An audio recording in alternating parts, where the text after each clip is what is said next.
built to serve. Welcome back. We'll get to the Cowboys and the Eagles in a second, but first, some highlights from last night. Niners Seahawks Jacob Hollister with a tough one-handed touchdown catch. He gets held. Lockett gets held in the front of the end zone. Neither gets flagged, and Hollister comes down with the great catch. Yeah, Russell Wilson with that little floater. It came back to bite him on that first possession in the overtime when he had a floater, and Dre Greenlaw picked it off and brought it back to midfield. But Russell Wilson always makes plays when he needs to. Down a couple levels, high school action in Ohio. Jackson High's Jake Ryan with an outstanding one-handed touchdown grab. That's called athleticism right there, Jenna. That's something that Nick Wright knows nothing about, at least no first-hand experience. Wow. Well, see, you know what, Canty? We're going to one day off the air, we're both going to bring in our high school basketball highlights, and we're just going to do a little blind reveal on them and see how they look. Okay. That's first of all. Second of all, let's focus on him. Really, Jenna, that's a great catch by that kid. Oh, now that's athleticism. Warriors, Donovan Mitchell throwing it down. Look at that. Every time I see a highlight for Donovan Mitchell, I just think he could have been playing point guard at Madison Square Garden. Why would you want to do that?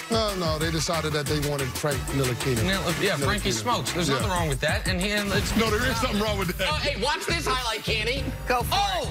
Go for it. You know what Chris Boucher did right there? He contested. And you know what he gets for that? The glory of the block. Eat that, Montrezl Harrell. We're going up for the contest, and you're going to eat it. It's a nice play. Stop overreacting, I'm not overreacting. If Montrezl Harrell finishes the play, we're talking about him being on the highlight in the worst kind of way. Yeah, but he had athletic integrity, and he said, I'm not going to worry about that. I'm going to go up there, and I'm going to contest. Good job for the Canadian Boucher. All right, on to the NFC East now. 7 weeks left in the regular season. We know the division will come down to a two-team race.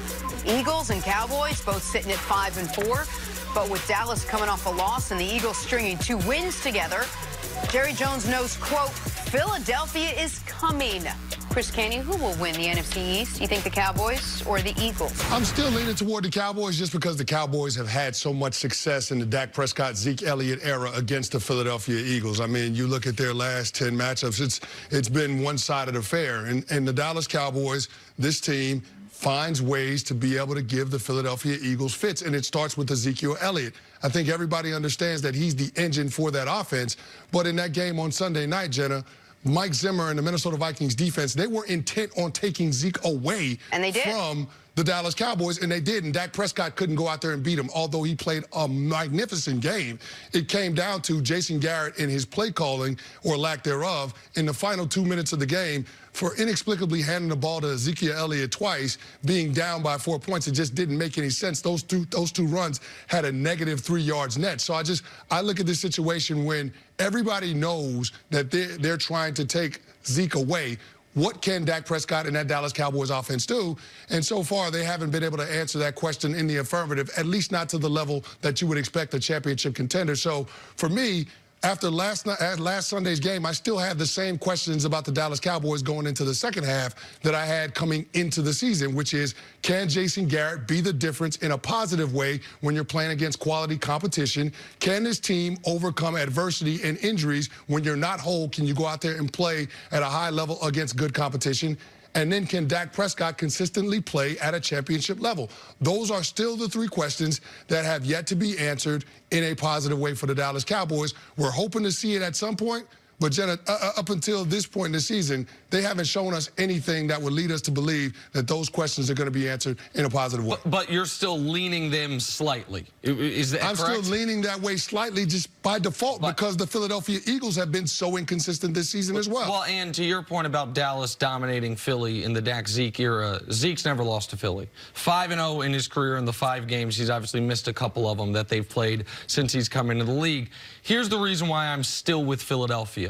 And I was with Philadelphia before the year. They were so disheartening early. You wanted to abandon them, but they were never able to lose contact with Dallas.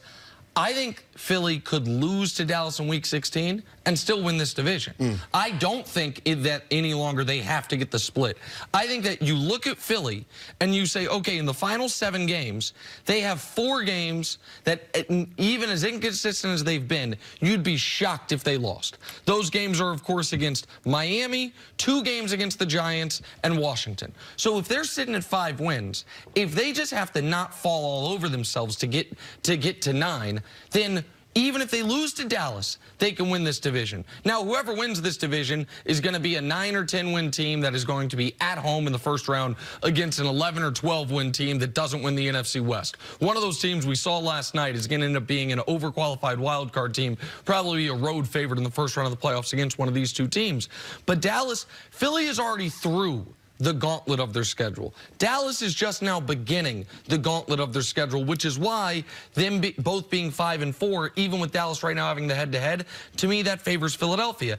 And the other name you mentioned that I think is a huge, right now, a huge feather in Philly's cap is the head coach of the Cowboys, Jason Garrett. And Doug Peterson might not be the top 5 coach he appeared to be after they won the Super Bowl, but I trust Doug Peterson in game management.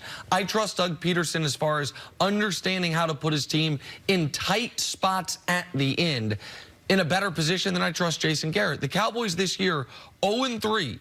In one-score games. They had a close one against New Orleans, couldn't pull it off. They had a close one where they could have forced overtime against the Jets, and if they force overtime, they win that football game against the Jets, in my estimation. And they throw a pass to Jason Witten, and then 2 days ago, they have the game against Minnesota, which is there for the taking, and Dak said it after the game. I missed this yesterday, but I read the quote this morning.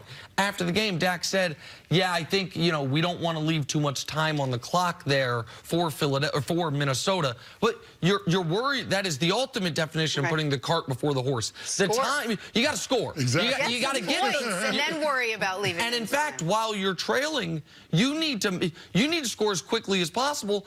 Because if you don't score, keep in mind, Dallas did get the ball back, but they only had 17 seconds.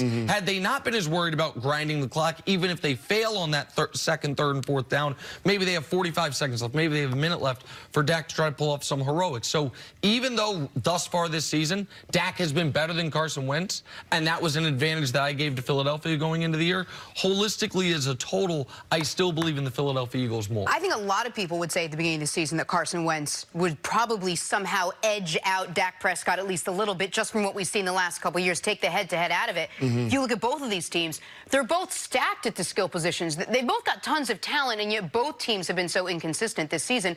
Does it come down to the quarterbacks and who you trust more down the stretch? Well, here's the thing. I think Carson Wentz, from an ability standpoint, just has more than Dak Prescott, but the conversation is about the intangibles. Which quarterback is able to bring out the best in his guys most consistently? And I'd probably lean slightly toward Dak in that regard. Now, as far as Carson Wentz, the questions have been about his being able to stay healthy for his team and be available. But if these two guys are both healthy, then, yeah, I think it'll be a closely contested race, and it'll come down to that Week 16 matchup. But the Dallas Cowboys, to me, the biggest question is the head coach. And Nick talked about some of the sequencing with play calling. But, I mean, you had the first possession in that fourth quarter against the Vikings where you had the ball first and goal at the 6-yard line. You got to settle for a field goal.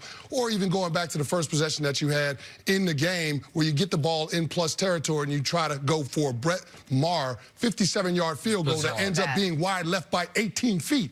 I mean, in that situation, you have to think if you got 2nd and 6, maybe this might be 4-down territory. But again, it goes back to the overall game management of Jason Garrett. And I think that's why we see some question marks regarding his future in Dallas and why Jerry Jones has not given him the contract extension.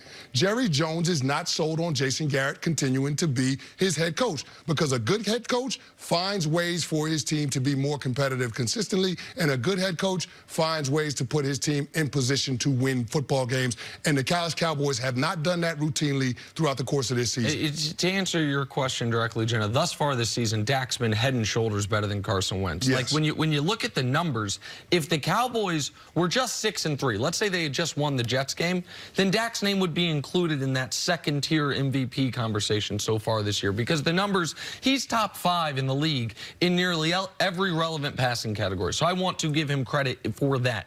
The reason I can't trust Dallas, aside from the head coach, is because aside from the Philly win, their wins have come over 4 wins against 3 terrible teams. 2 against the Giants, 1 against Miami, and the one that I'm leaving out that was against Washington. So if they are going to get to the 9 wins they need, even if we give them the Philly win, okay, they also get Washington. Let's give them those 2 wins.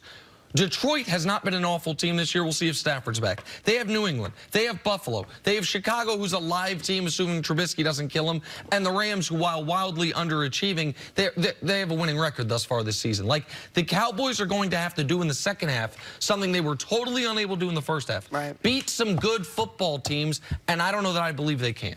All right, let's take a break. Coming up, back to last night's game. Did Russell Wilson edge out Lamar Jackson for MVP in the win over the 49ers? That's next on First Things First.